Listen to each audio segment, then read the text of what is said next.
even be involved in the insurance profession if he didn't take the leap of faith and get started and set such a solid example of what it should look like and just be consistent and persistent over time. One of the strongest leaders I know. We're really fortunate to have him, and we never give him enough credit, but give a round of applause for Mr. Frank.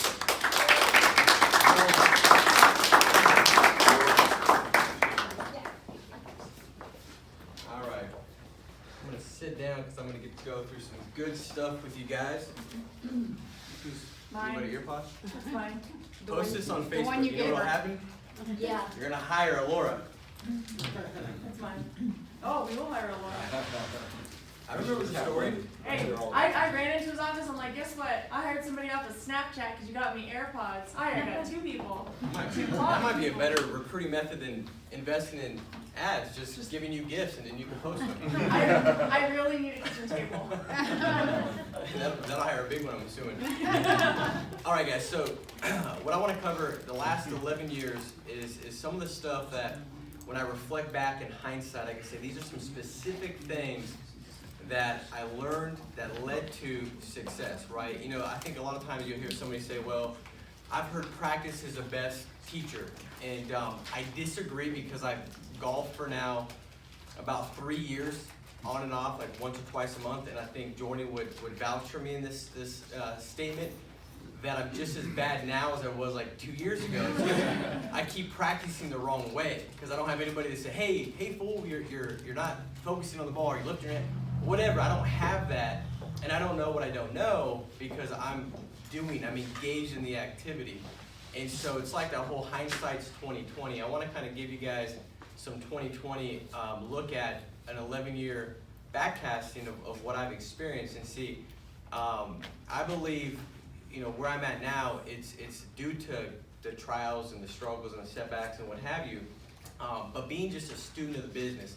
Like when you listen to what's been trained today, the different speakers, they all kind of had a very similar message, you know, which was, I'm just plugging in. You know, I'm just showing up, I'm getting the training, and then I'm going out there and practicing, and then I reflect back on what I just did by watching and looking back at the model I need to duplicate and seeing where the discrepancy is, seeing where the deficiency is, where it's off, and then I go back at it and do it again. And so it's not that deep. And you know, the last 10 years, I was in the top 10 for 10 consecutive years in the insurance business. I wrote over $500,000 in a year just off of life business for many years on end. I was a top 5 annuity producer, which would not impress David at all because if I said the number, he'd be like, I was top 5.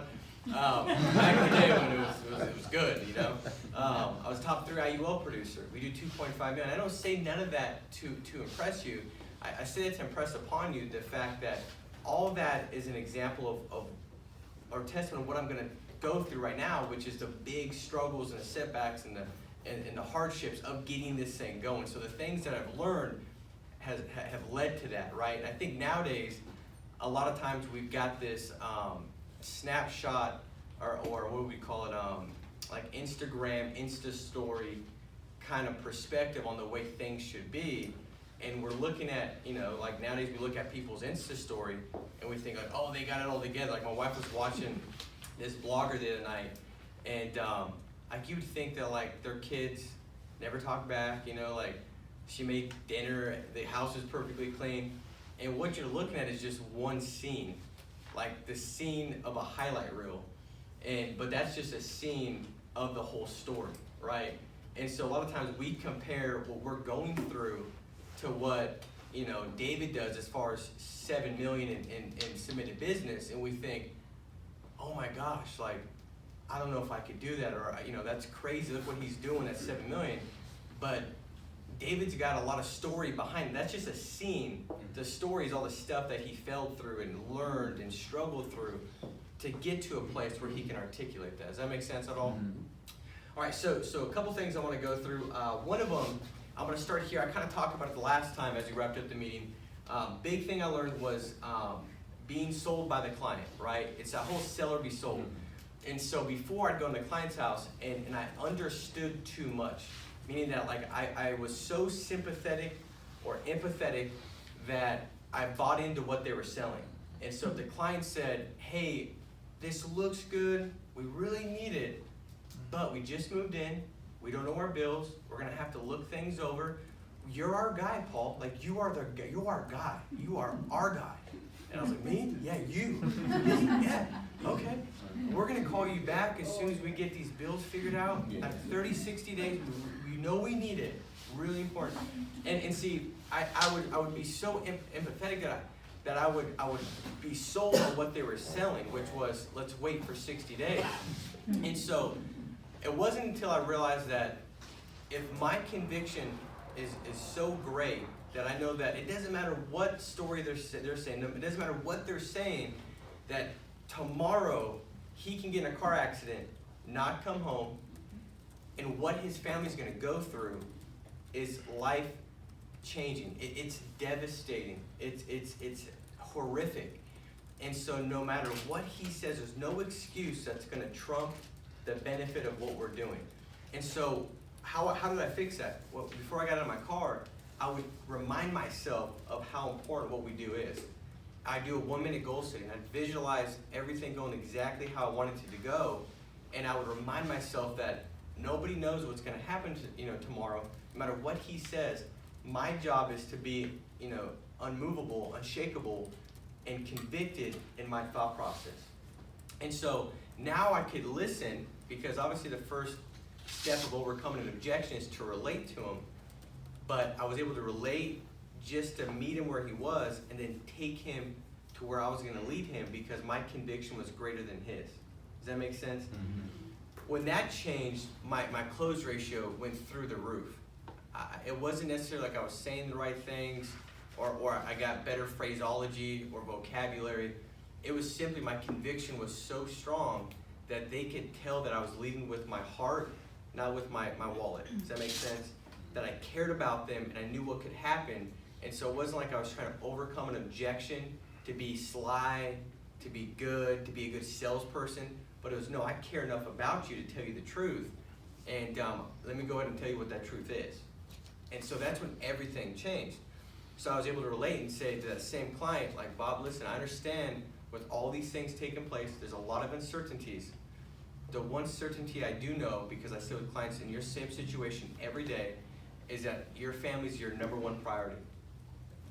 By far. There's no debating that, and I know you would agree 100%. And that's how every client I sit with in your situation, they feel the same way.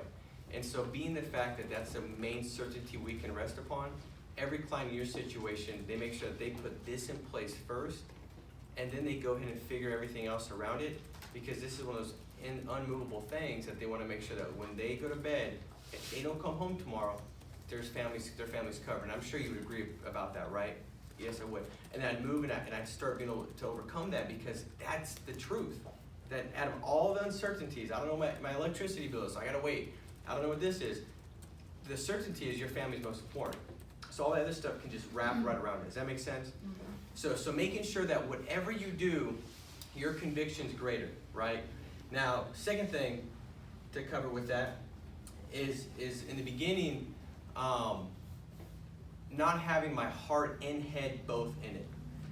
Meaning that, so if we look at the heart, like what are your reasons why you're doing what you're doing? Like making decisions and the choices you have in your daily agenda be rooted off purpose, on purpose, not off of just, let's just see how it goes. Like, oh, I just need to pay the bills, or I need to get by, or I need to get out of this hole. But being specific and having specificity on why I was doing what I was doing. Does that make sense? So having very clear reasons, like where did I want to live? What kind of car did I want to drive? What school do I want my kids to go to? How much do I want to give back to the church? And in the beginning, it was more survival goals, like pay the bills this month, right? Make enough money to like put food on the table. It was stuff like that, like get out of debt, like get this thing moving. But the moment that I started to hit different things that I had in place as far as my why or reasons to do things, I stopped. I didn't replace those or add more to it. So complacency started to creep in. And that can come in at all levels. You could be your second month here. You got debt, you got no money, you're just trying to get this thing going. You get paid $20,000 in a month, like Jordan did his first month, like Rochelle did, and all of a sudden, after 1 month, you got $5,000 in your account, and you're complacent. So complacency can happen at any kind of level. It doesn't have to be like, oh, now you've got $5 million, and now you know, well, I'm struggling, I got so much money, I don't know what to do with it. It can come after month 1, right? Because you don't have enough reasons. Your heart doesn't stay in it. Like, this isn't a sprint, it's a marathon. Like, understanding clearly what this thing can bring for you. Does that make sense? So that would be one of the steps that I give you, is what I did, which really helped me go out there and become more disciplined, more energized, to give more, to put more in, was having a very clear why. Like, knowing exactly, Daryl, why I'm doing what I'm doing. Not just the survival, but also where you want to live, what vacations you want to take, what do you want to donate, what kind of retirement do you want to have, what do you want to put in, what does retirement look like for you? You know, is it 10 years, when is that? What do you need to get a month to do that? How much can you put away into an annuity for yourself? How much is that going to take? But just having specificity to that. Does that make sense? Yeah. So that would be the hard part, making sure that your heart was in it. See, when my heart wasn't in it, I would do certain things like miss conference calls. I would not show up on time. I would come to a meeting. I wouldn't be intentional with making sure I had questions listed to ask people that were going to be there. If a meeting was 3 hours away, I wouldn't decide to come. There'd be different things that when my heart wasn't right, when I didn't have enough reasons, the excuses outweighed the reasons of what I needed to do, and therefore I was stuck in this rut, not growing. So the heart right, the whys will keep you moving.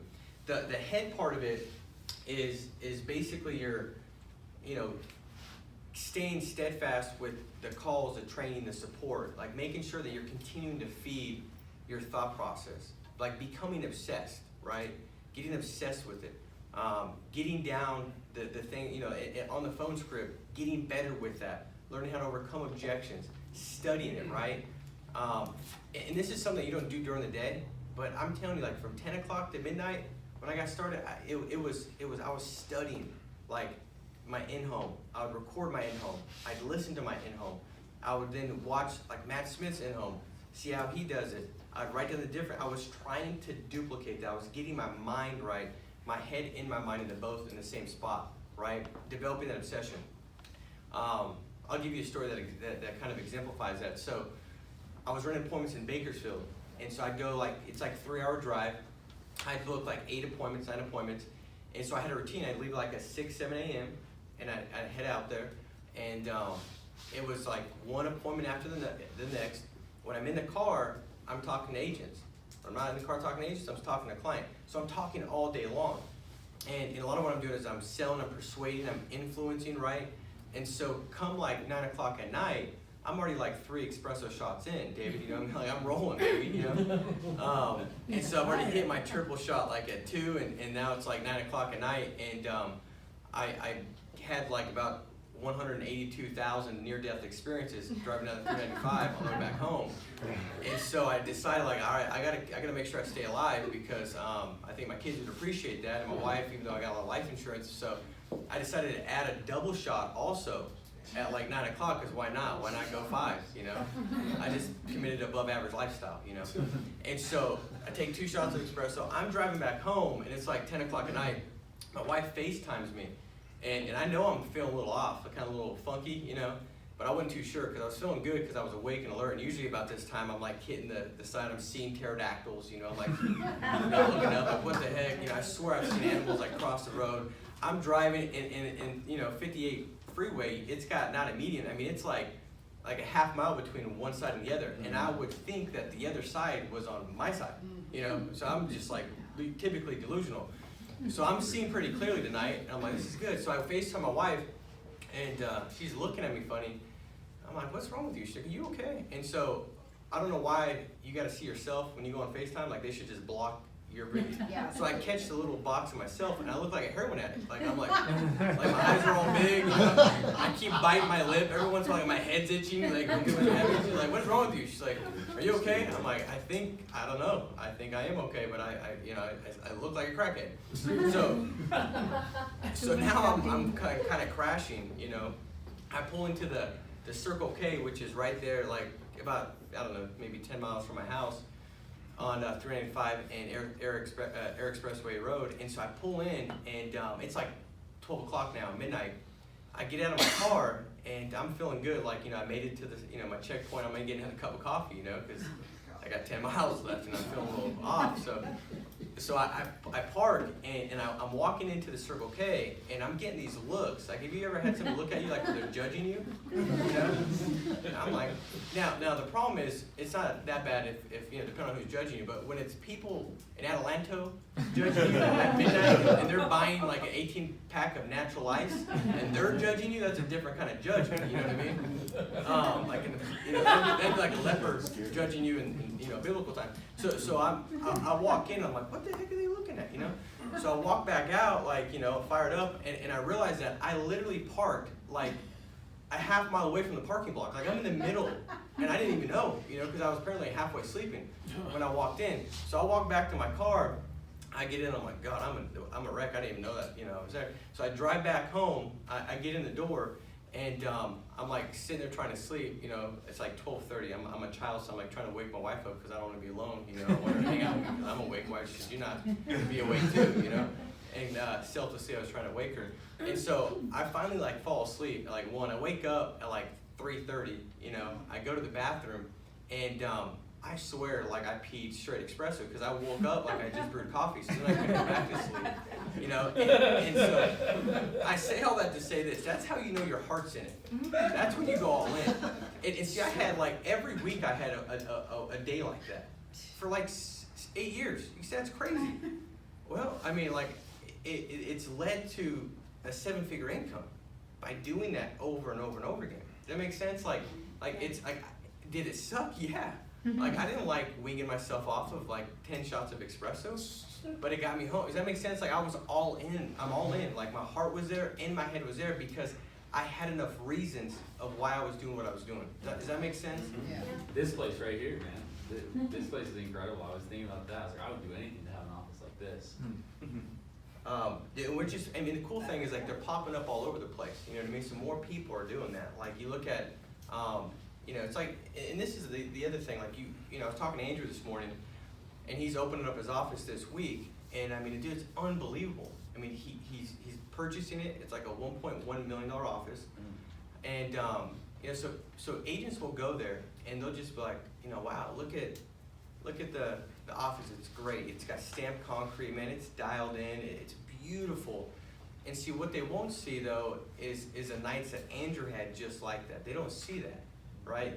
They don't see the fact that he didn't take a vacation for years. They didn't see that, you know, when he got started, I'd go to his house over here in Asperia, and you know, I was like, dude, why don't you have carpeting in your house? Like, this is, it's like, looks like a prison cell. And he's like, yeah, I'm just investing in my business. And I said, what do you tell, because this is back when he was single, I was like, what do you tell the girls, dude? Like, when they show up to your house and it's just like concrete. It's like, I tell them it's underneath construction. I said, what do you tell them, like 6 months later when they come back? It's a long construction project. But you know, they don't see that stuff. They don't see, you know, the 12 no sales he had in a row when he called me like, dude, what the heck? I think I've been lucky for the past 4 years because how the heck is this happening? And when he had, you know, $15,000 chargeback in 2 weeks because he wrote all these cases, or they don't see when I wrote my first big annuity for $300,000, and the client died 4 weeks later. Ouch. I mean, like, they don't see all that stuff. You know, they don't see when you have an agent and you're like, oh, I think he's great, and they leave and they roll dead. I mean, they don't see all that kind of stuff where you show up and you get 9 no-shows in one day, and you put 500, 700 miles in your car. You left at 6, you go home at 9, and you got nothing to show for it, and you're trying to keep your mind right. They don't see all those things that bred the mental toughness to lead you to a place like that. They don't see that, right? And so it's just understanding that a lot of times you're comparing your 1 week of results of what it looks like this 1 week to somebody that's already paid the price and has gotten there, right? Like, well, it must not work because my 1 week was terrible. Look what that person's doing, what they've got, and where they're at. Oh, I'm gonna go take a vacation like they did. No, that person didn't take a vacation for 6 years. Yeah. Because that's crazy. Well, I mean, they live a crazy lifestyle. They donate a 6-figure income to churches and charities. I mean, like, you see what I'm saying? Like, it's all perspective. The second thing would be this, or the next one would be this, and I think it kind of goes hand in hand. not understanding the importance of momentum. It's like momentum is hard to get. It really, it's not easy to get. It's like the whole locomotive kind of story that I'm sure you've heard. Like it takes all those pounds of pressure, like 90% of what it takes it to go like 5 miles, it exerts in like the first 6 feet, right, or what have you. And then the rest of it gets you there. Well, that's momentum. That's how it is in this business. And so in the beginning, I didn't understand how important that was. Like it's hard to get, but it's twice as hard to get it back once you've lost it, right? It's like watching a basketball game where the team has 20 unanswered points. They got all this momentum. And then if they let off the gas and they just start to coast, you know, when you start coasting, you're dying. You know, success is a battle uphill nonstop. It's never a downhill project. And so they start coasting, and then the other team goes on a 20 unanswered runs, and they don't ever get that momentum back because they went way high, and now they're so far down low they can't bring themselves back up. That's why momentum's so hard to get it back once you've lost it. The great thing about momentum, it makes you look twice as good as you actually are. So when I've got momentum, I realize that this is not as good as I really am. Like I typically don't go 10 for 10. Like this is making me look a lot better. And when you don't have it, you look twice as bad as you actually are. So I just would rather have it. You know what I'm saying? And so making sure you don't break that momentum. And that could be like you take a week off when you're in the zone and you're killing it. That's not when you take a week off. The military, if they're getting ready to win a war and they've been killing it, they don't let up right before victory is going to be there. That's how you get shot, killed, and you don't. Does that make sense? Like a lot of times in business, when you're in the zone and you're killing it, you decide to pump the brakes and take a break, and then when you try to get back from that 1 week off, it's now you're like, why is it taking 3 or 4 weeks? You're trying to get momentum back that you had when you left, but now it's gone. It's very fleeting. Now you got to try to go grab it. So that's a big thing that I learned. Let's see here. Let's pick a. Another one would be saying, I know when getting coached. Oh, I got it. I know. Yeah, I did just like that. Oh, yeah, Trey. That's exactly what I said, you know. That's probably one of the biggest things I learned, because at the end of the day, it's reflected upon experience. It's feedback, course correction on your experience that breeds insight that leads you to the most growth. So when you say, oh yeah, I said it just like that, you didn't hear anything that the person just said that's coaching you? Nothing. Because you already said it like that, so why would you be listening? And so you turn off the feedback and course correction, which is the multiplier on that experience that will throw you forward to become the producer that will write 30, 40K. This is one of the biggest things I can tell you that'll help you. And sometimes you don't say it, but you're thinking it. Like you're almost seeking validation. Like this is what I did. I was seeking validation, like trying to line up with what I said and making sure that I could convince myself that, oh, it wasn't me. I said it like that. It must have been the client. And when I went through that, I wasn't growing at all. I didn't grow at all. And sometimes I didn't say it, but the whole time I was thinking it, so I didn't hear it all. I didn't listen. I wasn't inclining my ear, and I didn't grab the wisdom that I could have got from that experience. And the funny thing is, you know, and I've done this quite a bit, I'll have an agent say, oh, I said it just like that. It's like, okay, repeat it back to me. And they'll get like 4 words in, and I start like, dude, I didn't say nothing like that. Is that what you heard? Well, no. Well, you want to give it a second shot? We go 3 strikes, you're out if you want. I mean, like, but you're not even close. And the reason I do that's not the mess up, but it's like, dude, you got to get your mind right. We got to break down this whole pride of, you know, I had to do it perfectly right. It ain't my fault that I had a no-sell. The best thing you can do is when you leave a house, and this is what I used to do, because Matt Smith, at this time in the business, I was trying to get I was doing about 400,000 a year. I wanted to hit 500,000, and I needed to get my ratio higher. So every time I'd leave a client's house, I would convince myself that if Matt was sitting with him, he would have sold him. He would have sold him, because he sells everybody. That's what I convinced. So if he would have, I can still get better. I could still grow and get better. Opposed to before, I would think like, man, ain't nobody sell that guy. The Pope himself could not have sold that family. Like, it would not have bought. And you just limit your ability to grow from that experience. So making sure that when you're talking and communicating with the person you're working with, you've got open ears and you're very receptive, and being cognizant of that, asking yourself, am I really listening here? Because that can help you grow significantly. That could add you several $1000s of income each week by doing that. All right, next one would be this, prejudging a lead. Like, so I convinced myself, like, leads in certain zip codes, nobody bought. Or like, clients over the age of 70, they don't buy mortgage protection. Or a client that had like a double loop signature, like 2 loops, they were angry. The angry ones do 2 loops, because why would you do 2 loops if you only have a 1 loop name? So, but I'm being forgiven, but like I would mess myself up, and I would hold on to these like self-limiting beliefs, and then I would wonder why when I went out and sat with a client that was 74, why I couldn't close them. Well, it's because I've already came to a verdict in my mind, and so now I'm just going to find supporting evidence to make that be the truth. I've already decided that that's the way it is. And agents do it all the time. I used to do it with leads. This lead type doesn't work. And then it's like, okay, I hear you, but then this person's writing 20K on those leads. So a lot of times you'll dial a batch of leads, like say, secure agent mentor leads, and your first 3 pickups dictate now the verdict you got in your mind about how that lead type is. No, it's just a lot of large numbers, but you're not letting the law of large numbers play out. You're scaling them based off of 3 dials. Why don't you just dial them without any prejudice and know that it's a numbers game and just continue to expect that everybody should book an appointment, right? But I used to mess myself up like that. So it wasn't until I started to sell myself on the positive.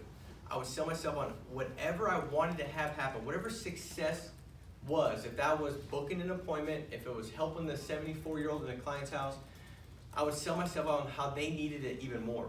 And the crazy thing is, I went from literally having a 0 close ratio in the beginning on clients 70 plus, where you had to write like a final expense and package it like mortgage protection. I went from closing 0, like none. I mean, I probably had 30 no sales on those, to that became my highest close ratio lead that I could sit with. I still love them. I mean, I'll close it every time.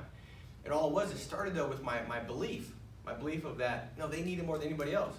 If they're 73 years old, it's easy to convince them and for them to buy into trusting me by saying stuff like, hey, listen guys, you're not 32. You don't have a bunch of kids running around the house like a lot of families I sit with. You don't need this big plan. If you pass away, you don't have all these dependents. Every client in your situation at your age, all they're looking for is a plan to kind of help their spouse when they die, mourn, grieve, recover, move forward, and protect the equity, and give them enough time where they don't have to worry about a financial change or struggle when something happens. You don't need a big plan. You need something that's going to be affordable, because it's fair to say, Bob, that your income is fixed, meaning that you know exactly what it is, your budget every month, same expenses, same income. You know exactly what's affordable, right? And I go like this, it's yeah. So that overcame the objection that I always had that messed me up, which was, Paul, I don't know my budget. We got to talk it over. And I'd buy that. That doesn't make any sense. They're retired. Their budget's the same every month. Does that make sense? Like, it's the same. They know to a dollar, like how many Krispy Kremes they can buy at Krispy Kreme. Like, can they get a dozen or half dozen today? Like, they know what it looks like, right? And so once I told myself the right story, I started to close every one of those. Does that make sense? Yes. All right, another big thing. I got a ton of them. All right, not having a personal growth plan will mess you up. So like you'll just self-sabotage. I mean, I see it all the time where somebody will go out there and they'll see success, they'll write a big annuity or whatever, and all of a sudden their personal sales drop, like they just plummet, and it's like, what the heck happened? Well, their thermostat is set at a certain income, right? They're used to making a certain income, and so because they're not growing themselves, because growth is an internal project first, and then you can start to see the results. They become evident, but it all starts inside. It's kind of like when you look at like lottery winners. Think about how many of them go bankrupt after like what is it, like 2-3 years? Yeah. Like almost every one of them. It's insane, and their life becomes significantly worse than it was before. Why? Because they for one never grew themselves to be able to handle and have a financial blueprint that said, I can handle this kind of money, I deserve this kind of money, and go out there and utilize it. And so they self-destruct, and then because they self-destruct and they blew it all, and they're back where they were, they're depressed because You know, what about these poor decisions? I'm used, and then they start beating themselves up, and now they're worse off than they were when they had it. And so I knew that in this business, the only lid that I've got is a lid on myself, and I can dictate that by my growth. So having a personal growth plan, like in the morning, having a regimen. Like in the morning, you know, I have time of prayer. I'm a man of faith, so that's what I do. You can meditate if you want.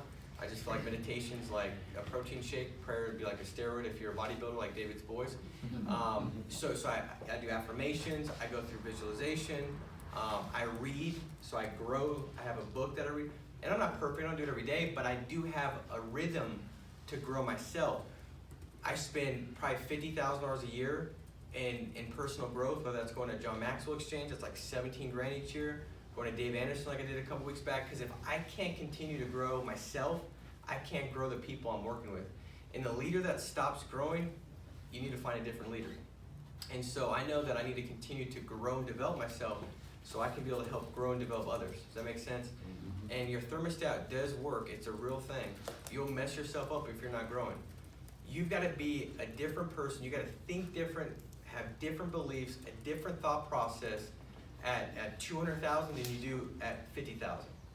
If you don't, you're not going to be able to do it. It's just the way it works.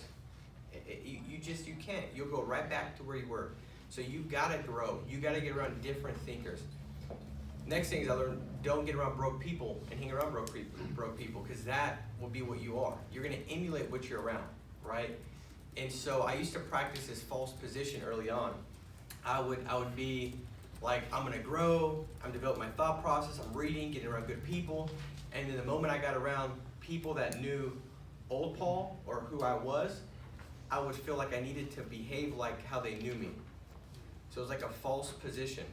So I dropped my level of thought process and where I saw myself and where I was at to the level of who was around me. And it was so hard to get it back up that it kept me from growing. It kept me from going to where I needed to go. And so changing your sphere of influence, looking at who are you spending time with, and deciding, okay, are they going to lead me to growing personally, spiritually, financially? And if they don't, you gotta make decisions. I mean, I cut out a ton of relationships, and then I minimized a ton of relationships, because if it wasn't going to get me to where I wanted to go, I wasn't just hurting. Sometimes you think, I don't want to hurt their feelings. No, I don't want to hurt my kids', my wife, the people that I lead. I'm hurting them if I continue to keep influences here. Does that make sense? You can say, that's crazy. I'm just telling you, if you want to go up, you got to give up. And sometimes that's relationships that are not keeping you where you want to go. I'm going to give you one more and then we'll wrap up.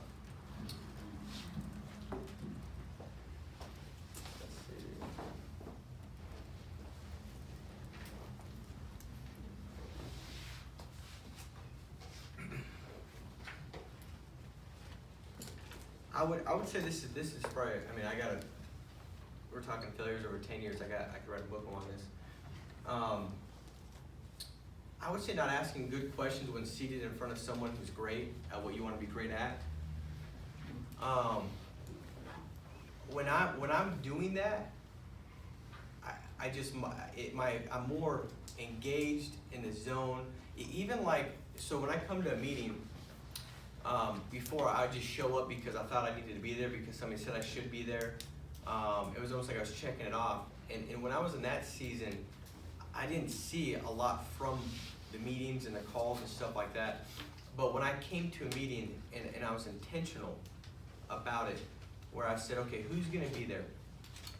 How can I get better from that person? They're great in this area. What questions can I ask that's going to help develop myself? Sometimes I get to that meeting and I couldn't get the time with them because it was a bigger meeting or whatever it may be. But just because I came with questions, the state of mind, my mindset going into it was learning. I'm a student. I'm going to get better. I'm going to grow. And even if I didn't get to ask them the questions, because I came prepared, intentional with questions, I got more from the teaching and training than I would when I didn't have the questions that I brought. Now, if I got the questions, answered, that was even a plus. But that's also how you develop relationships too. Seeking, being interested. I want to learn from you. Help me, okay? But I learned more from one-on-one with different people and asking questions, stuff that really transformed my whole business, the way I saw things. And so the one thing I learned was never be in front of great people that are great at what you're trying to be great at and not having a question to ask. Like, just be seated there and there's no intentional conversation.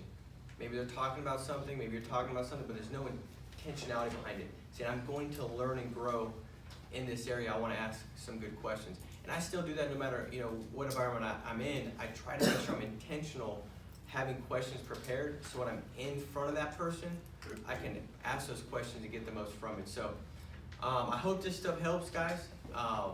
Great training, great job everybody that came up and spoke. Thank you for doing that.